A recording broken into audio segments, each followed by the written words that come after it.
आस्था का महापर्व महाकुंभ मेला। नमस्कार दोस्तों, आज हम बात करेंगे एक ऐसे आयोजन की जो आस्था, भक्ति और संस्कृति का संगम है। जी हां, मैं बात कर रहा हूं महाकुंभ मेले की। यह मेला हर 12 साल में एक बार आयोजित होता है। यह 4 स्थानों पर लगता है: प्रयागराज, हरिद्वार, उज्जैन और नासिक। 2025 में यह पवित्र मेला प्रयागराज के त्रिवेणी संगम पर आयोजित हो रहा है। करोड़ों श्रद्धालु दूर दूर से यहां आते हैं। वे पवित्र नदियों में डुबकी लगाकर अपने पाप धोते हैं। यह मेला सिर्फ एक आयोजन नहीं है, यह आस्था का प्रतीक है जो सदियों से चला आ रहा है।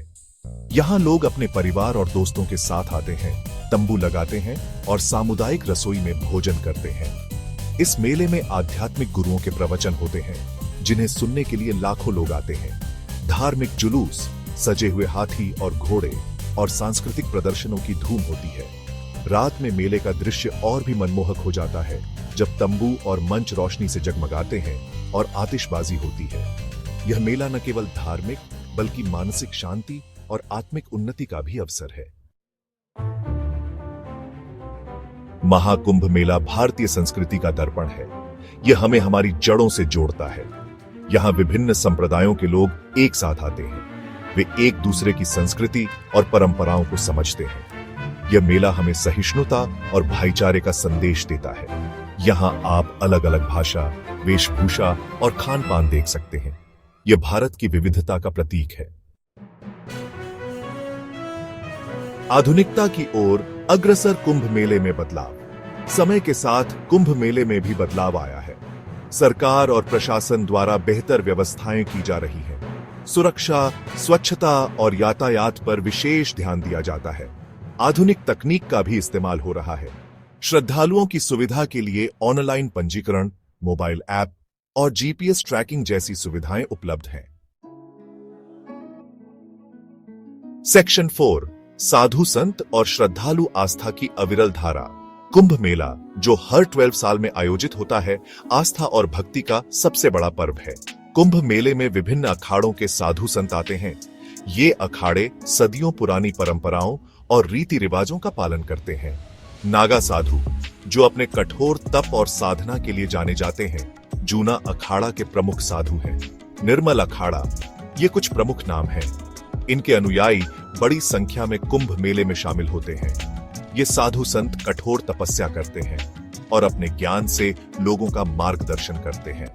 उनकी साधना और तपस्या का प्रभाव दूर दूर तक फैलता है। लाखों श्रद्धालु इन साधु संतों का आशीर्वाद लेने आते हैं। वे अपनी समस्याओं का समाधान और मनोकामनाओं की पूर्ति के लिए प्रार्थना करते हैं। वे अपनी मनोकामनाएं पूरी होने की प्रार्थना करते हैं। गंगा नदी के पवित्र जल में स्नान कर वे अपने पापों से मुक्ति की कामना करते हैं। यह मेला आस्था और भक्ति का अद्भुत संगम है। यहाँ की ऊर्जा और वातावरण हर किसी को आध्यात्मिकता की ओर आकर्षित करता है। सेक्शन 5, विश्व को संदेश, एकता और सद्भावना। यह संदेश हमें महाकुंभ मेले से मिलता है, जो सिर्फ एक धार्मिक आयोजन नहीं है, बल्कि एक ऐसा पर्व है जो पूरी दुनिया को एकता और सद्भावना का संदेश देता है। महाकुंभ मेला सिर्फ एक धार्मिक आयोजन नहीं है, यह एक ऐसा अवसर है जहां लाखों लोग एकत्र होते हैं, अपने मतभेदों को भुलाकर एक साथ आते हैं और एकता का संदेश फैलाते हैं। यह पूरी दुनिया के लिए एक संदेश है। यह हमें सिखाता है कि कैसे विभिन्न धर्मों और संस्कृतियों के लोग शांति और सद्भाव से रह सकते हैं। यहां हर कोई एक दूसरे के साथ मिलकर चलता है, चाहे उनकी पृष्ठभूमि कुछ भी हो। यह हमें सिखाता है कि कैसे विभिन्न धर्मों और संस्कृतियों के लोग शांति और सद्भाव से रह सकते हैं। यह मेला हमें एकता और भाईचारे का संदेश देता है, जो आज के समय में बहुत महत्वपूर्ण है। यह मेला हमें एकता और भाईचारे का संदेश देता है। यहाँ लोग एक दूसरे के साथ हाथ मिलाते हैं, एक दूसरे के साथ हंसते हैं और एक दूसरे के साथ अपने अनुभव साझा करते हैं। यह हमें याद दिलाता है कि हम सब एक हैं। चाहे हम किसी भी धर्म या संस्कृति से हों, हम सब एक ही मानवता का हिस्सा हैं।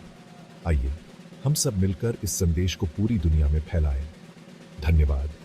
यह संदेश हमें एक बेहतर और शांतिपूर्ण दुनिया की ओर ले जाएगा।